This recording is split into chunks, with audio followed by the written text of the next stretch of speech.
Brève, nous dit Dumas. Alors je ne sais pas si on a été collectivement à la hauteur ce matin, mais je me dois encore d'ajouter en effet au questionnement long de mes collègues.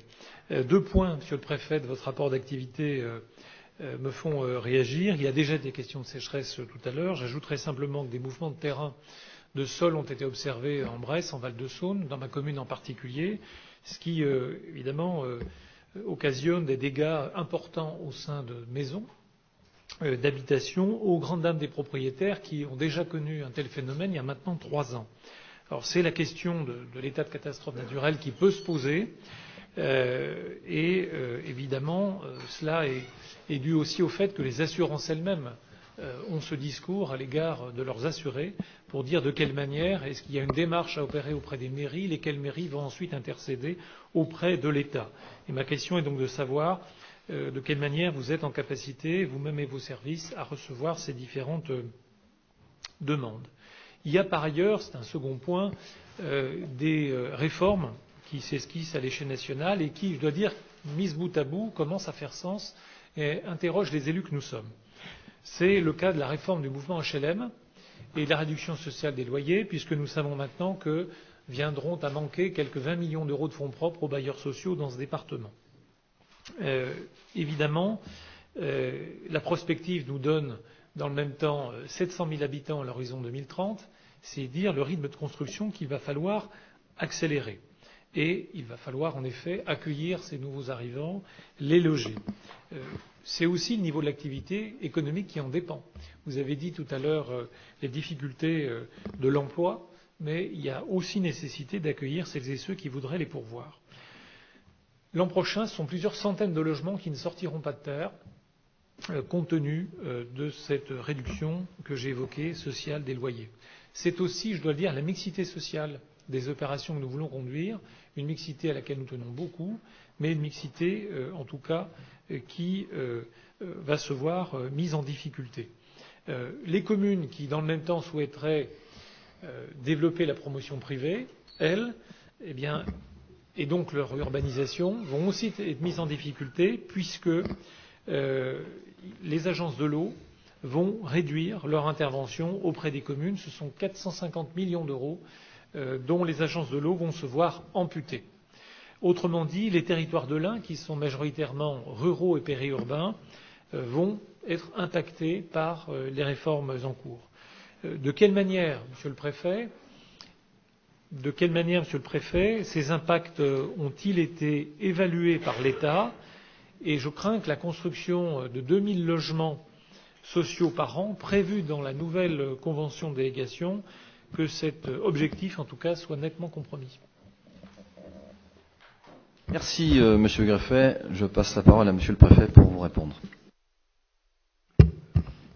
Sur votre première question, sur la situation de catastrophe naturelle, elle peut tout à fait être examinée en liaison avec les communes pour ce qui concerne les effets de la sécheresse sur un certain nombre d'habitations, les retraits d'argile essentiellement. C'est un phénomène qui est connu et qui fait l'objet d'une réglementation tout à fait particulière. Donc, au sein de la direction des sécurités, le bureau de la gestion locale des crises, et en liaison avec la DDT, alors peut examiner toutes les demandes des communes. C'est des dossiers qui sont souvent un peu longs et fastidieux parce que ça nécessite de s'assurer que ces phénomènes sont effectivement liés à la sécheresse et pas à des désordres constructifs, par exemple. Et c'est évidemment plus facile de reconnaître l'état de catastrophe naturelle après une inondation de printemps que sur des dossiers, mais nous sommes tout à fait disposés à répondre aux communes qui seraient concernées et aux administrés qui pourraient se retourner vers les mairies pour cela. Sur ce que vous évoquez, il est évident que alors sur le logement, effectivement, c'est une préoccupation que l'on partage avec le directeur départemental des territoires, et on va signer tout à l'heure le plan départemental de l'habitat et la convention sur la délégation des aides à la pierre. Il est évident que sur l'année 2018, on a vu un effet qui est un effet que je qualifierais de psychologique de la plupart des bailleurs sociaux, puisque les annonces de la loi Elan et les baisses de dotation et notamment les allocations de logement qui figuraient déjà dans le projet de loi de finances pour 2018 ont fortement impacté ces bailleurs sociaux et qui, par souci un petit peu de précaution, ont réduit très fortement la mise en chantier de logements sociaux. On peut d'ores et déjà penser qu'en 2018, on va construire 2 fois moins de logements sociaux qu'en 2017. Après, la loi Elan va aussi redonner sans doute un peu d'organisation sur ces bailleurs et il faudra conjointement avec les organismes sociaux du département, on puisse regarder comment repartir sur une programmation qui soit plus importante. Alors c'est vrai que je disais le niveau est relativement satisfaisant, mais c'est vrai qu'on doit bien constater qu'en 2018, l'attentisme un petit peu des bailleurs qu'ils soient publics ou privés d'ailleurs, attendent la sortie de la loi Elan pour savoir un petit peu quelle est la programmation. Et on voit bien, moi je rencontre des maires comme vous l'êtes sans doute ou comme vous en rencontrez, qui vous disent qu'un certain nombre de bailleurs ont suspendu un certain nombre d'opérations dans l'attente de savoir quels seront les dispositifs de la loi Elan.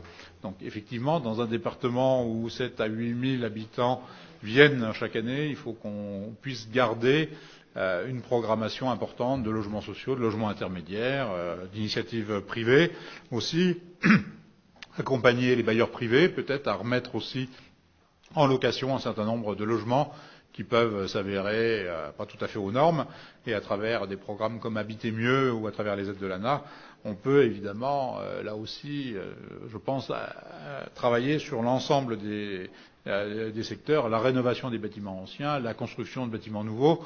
Enfin bon, tout ça doit être mis en œuvre, mais c'est vrai que l'année 2018 ne va pas être un très bon cru en matière de logements sociaux, je le concède. Voilà, espérons.